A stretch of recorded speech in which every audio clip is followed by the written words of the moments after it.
नमस्कार दोस्तों, आपका evidyarthi.in में बहुत बहुत स्वागत है। उम्मीद है सब बहुत अच्छे हो, बिल्कुल ठीक कर रहे हो, बिल्कुल एकदम चंगे स्वस्थ। और अपू की पाठशाला में भी आपका बहुत बहुत स्वागत है। तो भाई जैसा आप जानते हैं, हम लोग कर रहे थे आपकी नागरिक शास्त्र की किताब से पाठ नंबर 8 जो है बाजार में एक कमीज। तो इसके सारे के सारे विषय हो चुके हैं दोस्तों। ये आखिरी विषय है जो हम आज करने वाले हैं, जो है बाजार और समानता। हम हर विषय में पढ़ते आ रहे हैं दोस्तों कि किस तरीके से क्या चीज बन रही है, किस तरीके से कोई उसको खरीद रहा है, कितने पैसे कमा रहा है, सब अभी तक पढ़ते हुए आए हैं। लेकिन हमने अभी तक ये नहीं पढ़ा कि इस श्रृंखला में, इस सिस्टम के अंदर, इस बाजार का जो भी माहौल है, इसके अंदर क्या सबको समान रूप से उनकी हक मिलता है। उनके जितना भी वो कमा रहे हैं, जितना भी मेहनत कर रहे हैं, क्या उनको उसका फल मिल रहा है, क्या उनको उसके पैसे मिल रहे हैं। और वो भी जितना वो मेहनत कर रहे हैं उसके हिसाब से तो नहीं मिल रहे हैं, तो मेरे हिसाब से भी नहीं मिल रहे हैं। तो यार आज इस विषय के अंदर हम शुरुआत करते हैं, पता करते हैं भाई बाजार में कितनी समानता है, कितने लोग ज्यादा कमा रहे हैं और कितने लोगों के साथ धोखाधड़ी हो रही है, उनका शोषण हो रहा है, तो देखते हैं। तो विदेशी व्यवसायी ने बाजार में भारी मुनाफा कमाया था। अब दोस्तों यहाँ पे मैंने कुछ स्लाइड में ना बहुत अच्छी तरीके से समझा दिया है, उनको भी हम लोग पढ़ेंगे, ठीक है, बाद में उनको हम पढ़ेंगे। पहले एक चीज मैं और बता देना चाहती हूँ दोस्तों आपको कि ना आपको सारे विषय देखने पड़ेंगे। आपको एक विषय आपने देख लिया और उसके बाद आपने सोचा कि दूसरा विषय भी ऐसा ही होगा, क्योंकि ऐसा नहीं है। सारे के सारे विषयों में बहुत ही ज्यादा अलग और बढ़िया जानकारी दे रखी है और वो जानकारी हर विषय में आपको नहीं मिल पाएगी। जैसे कभी कभार होता है कि जिस विषय में पढ़ा देती हूँ पहला विषय, उस विषय की थोड़ी बहुत बातें मैं इस विषय में भी बता देती हूँ आपको कि ये विषय में हमने पढ़ा था। लेकिन वो पूरा एक होता नहीं, एक पूरा चार्ट वगैरह अच्छी तरीके से एक सीढ़ी समझना, एक एक करके हर एक बिंदु को समझना, वो सब हर एक विषय में ही हो पाएगा। अगर मैं वो सारी बातें इस विषय में भी बताऊंगी तो बहुत ज्यादा लंबी वीडियो हो जाएगी, ठीक है। तो हर विषय देख लेना अच्छी तरीके से, आपको ये पाठ बहुत अच्छे से समझ आ जाएगा। एक सिस्टम की तरह ये पाठ भी एक सिस्टम की तरह ही चल रहा है। तो जैसे कि आपने विषयों में पढ़ा है कि विदेशी व्यापारी सबसे ज्यादा पैसा कमाता है, क्योंकि अगर वो एक सबसे सस्ता शर्ट या कमीज भारत से मंगवाता है, 100 रुपए 200 रुपए का एक कमीज मंगवाता है, तो उसके अंदर वो विज्ञापन यानी कि एडवर्टाइजमेंट करने में वो 300 रुपए लगा देता है। स्टोरेज यानी कि भंडार के अंदर वो बाकी सामान रख देता है, और जो टी शर्ट जो कमीज उसको लगानी होती है बस वही बाहर रखता है। तो स्टोरेज के लिए यानी कि भंडार के लिए, भंडार ही कहते हैं दोस्तों स्टोरेज को, जो खाली कमरा होता है जिसके अंदर सारा माल गोदाम में पड़ा रहता है, गोदाम भी कह सकते हो आप उसे। तो उसमें उसके 200 रुपए लग गए, तो इस तरीके से उसके 900 रुपए लग जा रहे हैं और वो 900 का और मुनाफा करता है। तो हमने कुछ इसी तरीके से विदेशी व्यापारी का पढ़ा था कि किस तरीके से वो एक कमीज 900 रुपए उस पर खर्च करता है और उतना ही कमाता भी है, मुनाफा भी उतना ही कमाता है। तो एक बात तो सच्ची और पक्की है कि सबसे ज्यादा कमाने वाला इस बाजार के अंदर विदेशी व्यापारी ही होते हैं, और आप भारतीय व्यापारियों को भी ले सकते हैं, ठीक है। लेकिन आपको थोड़ी परेशानी ना हो याद करने के लिए, इसलिए मैं विदेशी व्यापारी ही कह रही थी। उसकी तुलना में परिधान निर्यातक ने केवल मामूली मुनाफा कमाया था। अब परिधान निर्यातक कौन है दोस्तों? परिधान निर्यातक फैक्ट्री की बात हो रही है, जो कारखाने नहीं होते, कारखाने के जो मालिक होते हैं, मैनेजर वगैरह होते हैं, वो तो काफी कमाते हैं, हम उनको चलिए छोड़िए। जो उसके अंदर काम कर रहे होते हैं, जिनसे कारखाने की इज्जत होती है, जिससे कारखाना जाना जाता है, वो है उसके मजदूर, उसके कर्मचारी जो वहां पे काम कर रहे हैं। तो कारखाना उसी से जाना जाता है, और वहां पे कारखाने के जो काम करने वाले लोग हैं वो 12-12, 13-13 घंटे काम करते हैं और उनको इतना पैसा नहीं मिलता है। वो भी हम जानेंगे कि किसको कितना पैसा मिलता है पीछे, आपको उसी से समझ आ जाएगा कि किस तरीके से किसकी भाई दाल मखनी है और किसकी पीली दाल है ठीक है। तो भाई जैसे आपने देखा कि किस तरीके से हम लोग शोरूम वगैरह में, बाजार वगैरह में जाते हैं, सुंदर सुंदर कपड़े खरीदते हैं, भाई एसी वाली बड़ी बड़ी दुकानें होती हैं, तो ये विदेशी व्यापारी ही हैं जिनको सबसे ज्यादा पैसा मिलता है। अब यहाँ पे यार ये श्रृंखला को आज मैं अच्छे से आपको पढ़ाना चाहती हूँ। इस विषय के अंदर मैं बोलना भूल गई थी पूर्व विषय में कि ये अंतिम वाला विषय अच्छे से देखना, बोलना भूल गई थी। आप जाके उधर जाके बोल दीजिएगा कमेंट बॉक्स में बोल देना यार, ठीक है, तो यार श्रृंखला में सबसे पहला ये सारे किरदारों का मैंने नाम लिख दिया। ये सारे हमारे किरदार है इस पूरे के पूरे पाठ्यक्रम में, जितने भी किरदार है मैं सबको घसीट के यहाँ ले आई हूँ। तो भाई पहले नंबर पे जो किरदार है वो है कपास का किसान। देखिए यहाँ पे मैंने कपास का किसान, माफ कर दीजिएगा दोस्तों अगर आपको दिखाई नहीं दे रहा है, छोटा छोटा लिखा हुआ है तो, लेकिन ये आ नहीं पा रहा था इसलिए मैंने छोटा लिख दिया। तो मैं आपको पढ़ के बता दूंगी। कपास का किसान लिखा हुआ है दोस्तों, यानी कि स्वप्ना की बात हो रही है और उसी की तरह बाकी किसानों की भी बात हो रही है, जो 3 से 4 महीने लगातार परिश्रम करके मेहनत करके कपास को उगाते हैं और बदले में उनको सिर्फ 6,000 रुपये 2 क्विंटल कपास उनका बिकता है। और 6,000 में से 3,000 वो जिसके पास वो बेच रहे होते हैं वो उससे काट लेता है, क्योंकि उन्होंने उससे उधार लिया था ब्याज पे, वो भी 2,500 का उधार लिया था ना स्वप्ना ने, और ब्याज पे लिया था, मतलब कि 500 रुपये इंटरेस्ट, तो भाई उसने काट लिया 3,000 रुपये। तो दोस्तों 3-4 महीने इतनी मेहनत करने के बाद उसको सिर्फ 3,000 रुपये मिले। तो यहाँ पे भाई मैं लिख भी देती हूँ कि उसको कितने मिले थे, ऐसे ही मैं नॉर्मली लिख रही हूँ क्योंकि पीछे हम अच्छे से लिखने वाले हैं। तो सबसे पहला किरदार है कपास का किसान, यानी कि जो कपास को उगाता है उसको जन्म देता है। ठीक है, इसके बाद अगर ये ना ही हो तो हम कपास की ये जो टी शर्ट वगैरह पहन रहे हैं, शर्ट वगैरह खरीदने जाते हैं, कुर्ती वगैरह, ये कभी नहीं हम लोग पहन पाएंगे अगर ये उगाना छोड़ देंगे तो।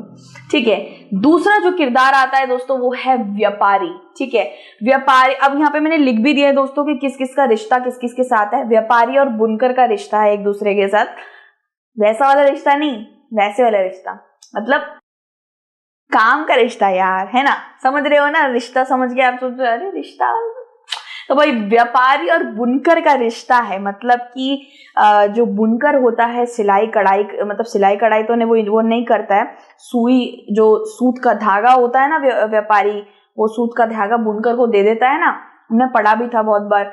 तो सूत का धागा यानी कि कॉटन का, कपास का जो धागा होता है वो बुनकर को खरीदना नहीं पड़ता, वो व्यापारी उसको दे देता है। तो अगर आप बोलो कि दूसरा किरदार तो बुनकर आना चाहिए, तो नहीं, दूसरा किरदार व्यापारी आएगा दोस्तों। क्यों? क्योंकि जब तक वो सूत का धागा बुनकर को देगा नहीं तब तक कच्चा कपड़ा कपास का कैसे तैयार होगा। ठीक है, तो मैं दूसरे पे बुनकर नहीं व्यापारी को रखूंगी। अब किसान सारा का सारा एक तरीके से माल वगैरह, किसान जो भी उगाता है, कपास वगैरह उगा रहा है, उसके बाद वो कपास व्यापारी के पास पहुंच जाती है, मतलब धागा बन के पहुंच जाती है। वो किस तरीके से धागा बनता है, व्यापारी जाके दुकान से कपास का सारा धागा खरीद लेता है और उसके बाद वो बुनकर को दे देता है। दोस्तों बुनकर को वीवर भी बोला जाता है अंग्रेजी में, बुनकर। अब यहाँ पे तीसरा जो पात्र है वो है बुनकर। अब बुनकर के हाथ में आ गया है सूत का धागा, ठीक है, यानी कि कॉटन का धागा उसके हाथ में व्यापारी ने दे दिया है और उसने बोला है भाई तुम इसके 40 टी शर्ट बना डालो या 40 कमीज और कुर्ती बना डालो और 5 दिन के अंदर अंदर मुझे ये चाहिए, बदले में मैं प्रति महीने तुमको 3,500 रुपए दूंगा। ठीक है, तो भाई बुनकर को मिल गया है अब उसका काम। अब बुनकर की बात करते हैं दोस्तों। बुनकर का सिर्फ एक ही काम है, इस धागे से एक कच्चा कपड़ा तैयार कर देना। और ये कपड़ा कहाँ तैयार होगा? उसके करघे पे तैयार होगा। करघा क्या होता है? चरखा नहीं होता, जैसे गांधी जी चरखा चलाते थे वैसे एक मशीन की तरह होता है, उसके ऊपर ये धागे पिरो दिए जाते हैं और फिर वो कपड़ा बना देता है। ठीक है, वो कपड़ा बनाने के लिए तो वैसे उधर बैठना पड़ता है एक बंदे को, वो ही बनाता रहता है, लेकिन वो काम सब मशीन में होता है। तो दोस्तों उस करघे की, एक करघे की कीमत होती है 20,000 रुपए और एक बुनकर के पास सिर्फ एक नहीं 2 करघे होने चाहिए, वरना उसका काम बहुत ही धीरे धीरे होगा। ठीक है, तो दोस्तों बुनकर के पास 20,000 रुपए के 2 करघे होते हैं, यानी कि 40,000 रुपए का उसको ब्याज पे या फिर उधार में वो लेना पड़ता है वो करघा। ठीक है, क्योंकि उसके बाद तो 40,000 रुपए आएंगे नहीं। एक इंसान जो 3,500 रुपए प्रति माह कमाता है, उसके बाद 40,000 रुपए कहाँ से आएंगे? तो एक चीज याद रखिएगा, यहाँ पे 2 पात्र हैं जो उधार वगैरह लेने के लिए मजबूर हो जाते हैं। वो है बुनकर, अपने करघे के लिए उधार लेता है दूसरों से, और कपास का किसान। कपास का किसान किस चीज के लिए उधार लिया था वो भी हमने पढ़ा था उसके अंदर, विषय के अंदर, कर्नूल किसान स्वप्ना के विषय के अंदर पढ़ा था। उसने लिया था कीटनाशक के लिए। जैसे मैंने आपको बताया कि खेती के अंदर बहुत सारी चीजें डलती, खेती ऐसे ही नहीं हो जाती, उसके अंदर कीटनाशक डलता है, और फर्टिलाइजर, खाद वगैरह बहुत चीजें चाहिए होती हैं, तो उसके लिए उसने ब्याज पे उधार लिया था अपने गांव के किसी बड़े इंसान से। ठीक है, तो यहाँ पे दो लोग हैं जो उधारी लेते थे ब्याज पे, बुनकर को करके के लिए और इनको खेत के सामान के लिए। अब इसके बाद दोस्तों बुनकर को व्यापारी ने जो काम दिया था कमीजें बनाने का, 40 कमीजें बनाने का उसने बना डाला है। ठीक है, बुनकर को टेंशन लेने की जरूरत नहीं है, बुनकर को थोड़ा सा भी सोचना नहीं पड़ता है कि ये कमीज मैंने जो बनाई है क्या ये बिकेगी, कितने में बिकेगी, व्यापारी इसका क्या करेगा, वो सब वो नहीं सोचता है। बुनकर को बस धागा दे दिया गया है, उसको कच्चा कपड़ा बनाना है और उसको वापस दे देना है वक्त पे। अब व्यापारी का एक और व्यक्ति के साथ रिश्ता होता है, वो है कारखानों के साथ रिश्ता होता है, यानी कि बड़ी बड़ी फैक्ट्रियों के साथ, जहां पे इस कच्चे कपड़े को इस्तेमाल करके इसमें रंगाई, बुनाई, सिलाई, बटन लगाना, डिजाइन बनाना सब होता है। तो ये कारखाने इस व्यापारी से कपड़ा खरीद लेते हैं। तो व्यापारी का किस किस के साथ रिश्ता हो गया, बुनकर के साथ और कारखानों के साथ रिश्ता होता है। तो यहाँ से हमें पता चलता है दोस्तों कि व्यापारी काफी मोटे पैसे वाला बंदा है और व्यापारी काफी शक्तिशाली भी है, क्योंकि उस पर बहुत सारे लोग निर्भर रहते हैं। व्यापारी सस्ते में बुनकरों से गांव के अंदर काम करा लेता है और बड़े महंगे में वो कच्चा कपड़ा बाकी लोगों को बेचता है। तो व्यापारी एक शक्तिशाली यहाँ पे अभी तक देखा गया है। अब बात करते हैं कारखानों की। कारखानों का किसका रिश्ता है दोस्तों, कारखानों का विदेशी व्यापारी और हमारे भारतीय व्यापारियों के साथ कारखानों का रिश्ता रहता है। अब ये जो कारखाने होते हैं, इन कारखानों के अंदर बहुत सारे लोग एक बार में काम कर रहे होते हैं। वो सारे दिहाड़ी कर्मचारी होते हैं, दिहाड़ी मजदूर होते हैं, वैसे भी बोल सकते हो। जो काम रहेगा तो उनको रखते हैं, नहीं रहेगा तो उन्हें हटा देते हैं। और इन लोगों को ज्यादा पैसे नहीं दिए जाते हैं, 3000 से ऊपर किसी को भी पैसे नहीं दिए जाते हैं। और ये व्यापारी कारखानों में ये भेज देता है। कारखानों का किसके साथ रिश्ता है, विदेशी और भारतीय व्यापारियों के साथ।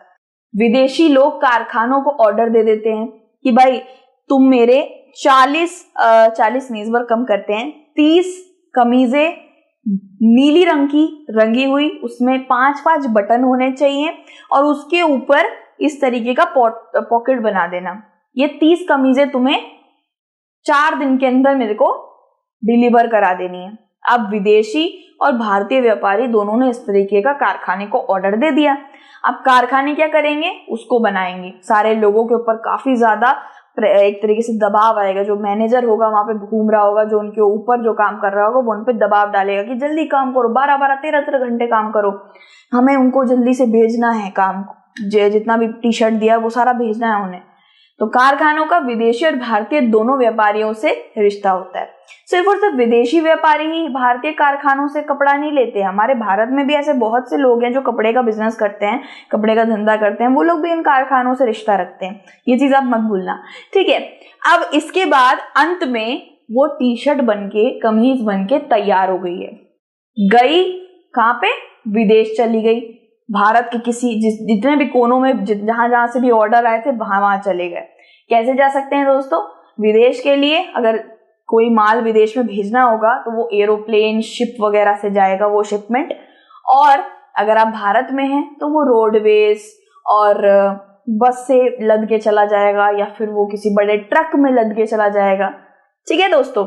और अंत में अब टी शर्ट बना के अब लग जाती है शोरूमों में, ठीक है। बड़ी बड़ी दुकानों में वो टी शर्ट लग चुकी है। बस ये है कि कारखानों से अगर वो टी शर्ट 5 रुपए की आई है तो वो उस पर टैग लगा देते हैं 30 रुपए का और इसी तरीके से मुनाफा कमाते हैं, ठीक है। तो अब अंत में देखिए भारतीय व्यापारी दुकान और हमारा रिश्ता। अब भाई हम भारत में यार, है ना, वी आर भारतीस, तो भाई हम भारत में तो हम भारत की बात करेंगे, हम विदेश की बात नहीं करेंगे। अंत में अब हम फिर भारतीय दुकानों में जाते हैं, कपड़ों की दुकानों में, ट्रेंड्स, रिलायंस वगैरह में जाते हैं, कपड़े खरीदते हैं। हमने सोचा अरे ये तो ट्रेंड्स ने बनाया है, ये तो रिलायंस ने बनाया है, लेकिन असल में वो कोई और ही बना रहा होता है। बुनकर बना रहे होते हैं, कपास की खेती किसान कर रहा होता है, कारखानों में छोटे छोटे मजदूर उसको शर्ट टी शर्ट में तब्दील करते हैं और जब वो बिकती है तब वो हमारी जेबें गर्म कर देती है। मतलब इतनी ज्यादा महंगी बिकती है, 1,500 से 2,000 रुपए की एक कमीज बिकती है। मैं आप सोच रहे हो कि यार 250-300 रुपए में मिल जाती कमीज, लेकिन मैं बड़े बड़े शोरूमों की बात कर रही हूँ, यहाँ पे इतने ही रेट पे मिलती है। ठीक है दोस्तों, तो ये हमारे पूरे के पूरे 6 पात्र थे, ये पूरे के पूरे 6 पात्र थे जो इस पूरी की पूरी श्रृंखला में, पूरे के पूरे बाजार में आपको मिल जाएंगे, जिनका किरदार है इस पूरे के पूरे पाठ के अंदर। ठीक है दोस्तों, ये मैंने पढ़ा दिया। इसके बाद अब हम यहाँ पे आते हैं, व्यवसायी या व्यापारी कहीं बीच में है। बुनकरों की तुलना में उन्होंने अधिक कमाई की है, लेकिन यह अभी भी निर्यातक की तुलना में बहुत कम है। अब दोस्तों यहाँ पे पता करते हैं थोड़ी बहुत तनख्वाह के बारे में, वेतन के बारे में इनकी, कि कौन कितना कमा रहा है। तो यहाँ पे देखा जाए तो जो व्यापारी है वो बीच में रहता है। ठीक है, व्यापारी मैंने आपको बताया था शक्तिशाली है, कारखाने उसके ऊपर निर्भर रहते हैं कि हमको कपड़ा दे दो, कच्चा कपड़ा दे दो। बुनकर उसके ऊपर निर्भर रहते हैं कि हमको काम दे दो, हमारा माई बाप को आप काम नहीं दोगे तो हम कैसे काम करेंगे, कैसे खाना खाएंगे। तो व्यापारी एक शक्तिशाली इंसान है, इसके बीच में वो अच्छा खासा कमा लेता है, और कारखाने उससे थोड़ा सा कम कमाते हैं। ठीक है, जो कारखानों में जो मजदूर होते हैं वो कर्मचारी उससे बहुत कम कमाते हैं। ठीक है, और जो मैंने आपको बता दिया था शुरुआत में, सबसे ज्यादा कौन कमाता है? विदेशी कमाते हैं, जिनकी दुकानें होती हैं, जो उसको ज्यादा रेट लगा के, लुई विटॉन, गुच्ची का टैग लगा के उसको और डबल पैसे में बेचते हैं। और जो सबसे कम कमाते हैं वो है बुनकर, कपास को उगाने वाले किसान, यही वो लोग हैं जो सबसे कम कमाते हैं। बाजार में सभी को समान रूप से लाभ नहीं होता है, ये आपको याद रखना है। ठीक है, कांता हो या स्वप्ना, अगर परिवार पर्याप्त कमाई नहीं कर सकेगा तो वह खुद को दूसरों से बराबर कैसे समझेगा। समाज में हर कोई इंसान बराबरी तो नहीं कर पाता है। आप जानते हैं दोस्तों, हमारे लिए हर तरीके के अधिकार दे रखे हैं, हर तरीके की चीजें, लेकिन बहुत से लोग हैं जो अभी भी उन अधिकारों से वंचित हैं। ठीक है, और बाजार एक बहुत अच्छी जगह है दोस्तों, बाजार लगने चाहिए। बाजार में लोग अपना बना बनाया चीजें बेच सकते हैं, उनको काम मिल सकता है। आपने देखा होगा बाजार के अंदर लोग ऐसे बहुत सी चीजें बेचते हैं जो अपने हाथों से बनाते हैं, अपने हुनर को बेचते हैं। मैंने देखा था दोस्तों, मेरे यहाँ पे एक बाजार, बहुत अच्छा बाजार लगता है, वहाँ पे एक आंटी बैठती थी, तो बड़े सुंदर सुंदर गमले, रंग के गमले, पौधे, बहुत अच्छी अच्छी चीजें वो रंग रंग के और घर में लटकाने वाली चीजें बनाया करती थी, और बाजार में वो चीजें बिक भी रही थी। तो बाजार लोगों के लिए काम करने का बहुत अच्छा अवसर प्रदान करती है। ठीक है, और उन चीजों को बेचने में सक्षम होने के लिए जो वे विकसित या उत्पादित करते हैं, जो भी उत्पादन कर रहे हैं, जो भी बेच रहे हैं, वो बहुत अच्छी जगह है बाजार में बेचने की, क्योंकि लोग बाजार में बहुत आते हैं। आमतौर पर अमीर और ताकतवर ही बाजार में सबसे ज्यादा कमाई करते हैं। ये बात तो सच है दोस्तों, कि जिनके बड़े बड़े कारखाने हैं, जिनके बड़े बड़े दुकानें हैं, जिन पे बहुत सारी जमीनें हैं, तो बड़ी बड़ी फैक्ट्रियां हैं, वो ही बहुत ज्यादा काम कर रहे होते हैं। और कपास की खेती करने वाले किसान या और बुनकर, ये लोग तो कर्जे से ही बाहर नहीं आ पा रहे होते हैं। बात तो सही है ना, इन पे इतना कर्जा होता है कि ये लोग कर्जे से ही बाहर नहीं आ पा रहे होते, तो अपना घर क्या बनाएंगे, आगे अपनी चीज को तरक्की कैसे देंगे। ठीक है, मेरा एक उदाहरण लेके देखिए, समझ लीजिए मैंने मोमोज का धंधा शुरू किया है, छोटी सी ठेली लगाई है, उसके अंदर मैदा, तेल, सब्जियां, ये सब खरीद के मैं लेकर आई हूँ, लेकिन अभी मेरे पास पैसे नहीं है, तो मैंने किसी से ब्याज पे खरीदी है ये सारी चीजें। और जब समझ लीजिए मैंने वो ब्याज 10 रुपए का ब्याज लिया है, और उसने मतलब उधार 10 रुपए का लिया है, ब्याज उसने बोला है 5 रुपए लूंगा ब्याज, तो 15 रुपए मुझे उसे वापस करने हैं। अब मेरी कमाई ही 30 रुपए हो रही है और उसमें से 15 रुपए वो ही ले गया, तो मेरे को क्या ऐसा मुनाफा हुआ जिससे मैं अपने मोमोज का ठेड़ी से स्टॉल लगा दूं, स्टॉल से कंपनी बना दूं, है ना। तो छोटे छोटे लोगों को मुनाफा नहीं होता है दोस्तों, छोटे छोटे लोगों का बस किसी तरीके से कट रहा होता है रोजगार, उनको उतने नहीं मिल रहे होते हैं। और ये जो बड़े बड़े लोग हैं, जिनके पास पहले से ही जमीन है, पहले से ही फैक्ट्रियां डाल रखी हैं, उनको थोड़ा बहुत नुकसान भी हो जाए तो भी चल जाता है, पर उनकी वृद्धि ही होती रहती है जब देखो, क्योंकि इनमें बहुत दिमाग है। वो छोटे छोटे गांव वाले लोगों को पकड़ते हैं, वो छोटे छोटे ऐसे लोगों को पकड़ते हैं जो बड़े कम पैसों में भी आपको बहुत अच्छा काम करके दे देंगे, क्योंकि उनकी मजबूरी है। बेरोजगार होने से अच्छा वो रोजगारी तो कुछ तो कमाए, यही सोचकर वो लोग कम में भी काम कर लेते हैं, और सबसे अच्छा 12-13 घंटे मेहनत करके वो काम करके जरूर देते हैं। ठीक है। तो गरीबों को कर्ज के लिए, जैसे कि स्वप्ना ने कर्ज लिया था, स्वप्ना एक छोटी किसान थी, उसने कर्ज लिया था कीटनाशक खरीदने की वगैरह वगैरह, इन सब चीजों के लिए कर्ज लिया था अपने बड़े व्यापारी से, ठीक है। और निर्भरता के कारण बाजार में गरीबों को शोषण किया जाता है। ये बात तो सच है दोस्तों कि गरीबों का काफी शोषण होता है बाजार के अंदर देखा जाए तो, क्योंकि वो निर्भर है, बुनकर व्यापारी पे निर्भर है कि भाई तुम मुझे सूती धागा दोगे, काम दोगे, काम करने के लिए अवसर दोगे, तभी तो मुझे पैसे मिलेंगे। कपास के जो किसान हैं वो बड़े बड़े व्यापारी पे निर्भर है कि हाँ तुम मेरा माल नहीं खरीदोगे तो मेरा माल कोई लेगा नहीं।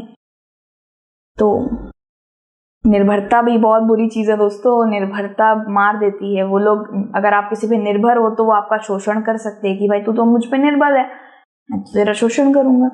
एक समझ लीजिए ऐसी बात है जैसे कि मुझे किसी ने उधारी दी और बदले में वो उधारी के बदले मेरे से बहुत सारा काम करा रहा है, बहुत सारा काम करवा रहा है, तो मेरा शोषण ही तो कर रहा है, ठीक है। तो इतनी खूबसूरत कलियां उगाने वाले, इतनी मेहनत से ये जो कपास उगती है, 3-3 4-4 महीने सींच के जो कपास उगती है, उस कपास को उगाने वाले व्यक्ति को पैसे क्यों नहीं मिल रहे हैं उसकी मेहनत के। बाजार में सबको हक है पैसे मिलने का, सबको हक है उनकी मेहनत के पैसे मिलने का, तो ऐसा नहीं क्यों नहीं हो रहा। तो आप इसके बाद वाला जो एक पार्ट आएगा ना, इसके बाद वाले पार्ट में हम ऐसा ही कुछ पढ़ोगे कि किस तरीके से एक मछुआरों की पूरी जो वो थी, एक पूरी ग्रुप था, कम्युनिटी थी, उन्होंने किस तरीके से अपना अधिकार लिया, उन्होंने किस तरीके से एक संगठन बनाया और उसके बाद उन्होंने अपना अधिकार लिया। तो दूसरे पार्ट में पढ़ोगे, लेकिन ये हमारा आप अंतिम देख के चले जाइए, प्रति माह वेतन किस किस का है, और यहाँ से आप अपने मन से सोचिएगा कि किसको यहाँ पे लाभ हुआ, किसको नहीं हुआ, किसके साथ नाइंसाफी हुई है और किसके साथ इंसाफ हुआ है, ये देखिए। अब इसको भरते हैं दोस्तों, प्रति माह वेतन यानी कि किस किस की सैलरी कितनी है प्रति महीने। बुनकर का सबसे पहले लिखते हैं दोस्तों, बुनकर जो एक खूबसूरत सा कच्चा कपड़ा बना के देता है जिसमें थोड़ा सा भी खराबी नहीं होती है, ठीक है। इसका वेतन जो व्यापारी इसको वेतन देता है यानी कि तनख्वाह देता है वो है 3,500 प्रति महीने। और इस बेचारे को जो करघा, जो चरखा जिसपे वो कपड़ा बनाता है, ये वो इसको व्यापारी खरीद के नहीं देता, तो इसे अपनी जेब से ही पैसे डाल के वो करघा खरीदना पड़ता है। किसी किसी के पास पुश्तैनी होता है मुझे पता है, लेकिन सबके पास नहीं होता। तो वो एक करघा 20,000 रुपए का आता है और इनको 2 करघे खरीदने पड़ते हैं, यानी कि 20-20 40,000 रुपए का इनको मुनाफा कह रही हूँ, 40,000 रुपए का इनको उधार लेना पड़ता है। मुनाफा तो कहीं से नहीं है यार। इसके बाद दूसरी बारी आती है कारखानों के कर्मचारियों की, जिनको क्या तनख्वाह मिलती है, अब देख के हैरान हो जाओगे प्रति महीने क्या तनख्वाह मिलती है। सबसे ज्यादा तनख्वाह दर्जी को मिलती है। सबसे ज्यादा क्या है दोस्तों, 3,000 सबसे ज्यादा तनख्वाह है दर्जी की कारखाने के अंदर। प्रेस जो इस्त्री करता है उन कपड़ों को, कपड़े बन जाने के बाद जो इस्त्री करता है, दर्जी कपड़े बना के दे देता है, फिर इस्त्री होती है उसकी। प्रति कमीज की इस्त्री करने पर पता है कितने पैसे मिलते हैं? 1.5 रुपए। 1.5 रुपए प्रति पीस मिलता है इनको।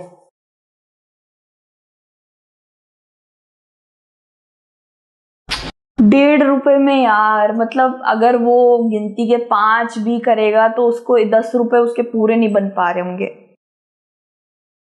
ये शायद ये 2022 में ना ही हो रहा हो तो अच्छा है उनको थोड़ा सा, मतलब आज के वक्त पे तो एक शर्ट भी, मेरा भाई शर्ट कराने जाता है, कमीज को इस्त्री कराने, वो 5 रुपए की एक शर्ट करता है। भगवान करे उसको 5 रुपए मिल रहे हो कम से कम, है ना। तो जांच वाला यानी कि चेकर, जो भी कपड़े जा रहे होते हैं ऐसे मशीन से जा रहे होते हैं, वो देख रहा होता है जिन भी कपड़ों में खराबी है वो उसे बाहर कर देता है। डिफेक्ट को देखने वाला, तो जांच करने वाले को मिलते हैं 2,000 रुपए प्रति महीने, 30 दिन के 2,000 रुपए। फिर आता है धागे काटने वाले या बटन लगाने वाले, जो छोटे मोटे धागे वगैरह काटते हैं, बटन वगैरह, पिरोना वगैरह, इनको मिलते हैं 1,500 रुपए प्रति महीने। अब हम देखते हैं भाई इस मोटे असामी को मतलब विदेशी व्यापारी को, ऐसे ही बोलते हैं ना, जिनके पास पैसे बहुत ज्यादा होते हैं उनको मोटा असामी बोलते हैं, पता नहीं क्यों, मुझे आज तक पता नहीं बोला असामी क्यों बोलते हैं। तो विदेशी व्यापारी को कितने मिलते हैं दोस्तों, जब ये खरीदता है ना उस कमीज को भारत के कारखाने से या कहीं से भी खरीदता है, 300 रुपए में वो कमीज खरीदता है, ठीक है। उसके बाद विज्ञापन में वो 400 रुपए लगा देता है उस कमीज का, एडवर्टाइजमेंट करेगा, जैसे प्यूमा, नाइकी, ये सब एडवर्टाइजमेंट करते हैं, बड़े बड़े बैनर लगाते हैं, ऐसे करके वो 400 रुपए का एडवर्टाइजमेंट करता है। भंडार में, यानी कि आपने देखा होगा कि पापा 1 किलो टमाटर लेकर आते हैं, सब्जी बनाने जा रहे होते तो सारा 1 किलो टमाटर थोड़ी ना बाहर रख देते हैं, 2 टमाटर सब्जी के लिए चाहिए होते हैं, बाकी वो फ्रिज में वापस रख देते हैं, है ना। तो वैसे ही भंडार यानी कि गोदाम में बाकी सारा शर्ट रखने के लिए गोदाम के भी पैसे लगे हैं 200 रुपए। तो टोटल इसको एक कमीज पे 900 रुपए खर्च करने पड़ गए। और ये इसको मुनाफा पता है कितने का होता है, 900 रुपए का। क्यों? क्योंकि ये अपनी कमीज को 1800 रुपए में बेचता है। 900 प्लस 900 1800, तो 900 रुपए उसके फूक गए इन सब चीजें करने में, और 900 रुपए का उसने मुनाफा कमाया, यानी कि $26 का उसने मुनाफा कमाया था। तो कुछ इस तरीके से भाई, अब देख लो, आप एक स्क्रीनशॉट भी ले सकते हो, कुछ इस तरीके से भाई सबकी तनख्वाह मैंने यहाँ लिख दी है, इनको इनको इनको कितने को क्या क्या मिलता है सब मैंने लिख दिया है, ठीक है। आपको पता चल ही गया होगा किसका दूध का दूध, किसका पानी का पानी, कौन आटे में पानी मिला के पी रहा है और कौन मलाईदार रोटियां खा रहा है मक्खन मार के। तो दोस्तों ये हमारा पार्ट था, बढ़िया था, लेकिन बहुत नाइंसाफी वाला पार्ट था, बहुत लोगों को अभी भी शायद नहीं मिलता है। और हम लोग तो यार सच बताऊं, सच बात है कि हम लोग 1,500-2 हजार रुपये खर्च करने से पहले भी नहीं सोचते, और ये इनकी तनख्वाह होती है प्रति महीने की, ठीक है। तो चलो कोई नहीं यार, मिलते हैं जल्दी, लौटेंगे यारो इसके अभ्यास के साथ। तो अभ्यास में जल्दी से मिलते हैं इस पार्ट के। बाकी यार थोड़ा मूड थोड़ा ऑफ है, बुरा लगता है देख कर कि एक इंसान जो इतना मेहनत करता है उसको इतनी कम तनख्वाह मिल रही है, वो भी प्रति महीने, जहाँ पे सब्जी, चावल, आटा, राशन, दूध, सब्जी, फल, इलाज, क्या क्या चीजें चाहिए होती हैं यार, और 3-4 हजार रुपए में कुछ नहीं होता है आज के वक्त पे। तो ठीक है, तो दोस्तों मिलेंगे इसके अभ्यास के अंदर, अभ्यास को जरूर देखिएगा आप, और इससे काफी ज्यादा आपको एक मदद मिलेगी। दूसरी वीडियो में मिलते हैं हम लोग, आप अपना ध्यान रखिएगा, ऐसे मुस्कुराते रहिएगा। Take care and God bless you, bye.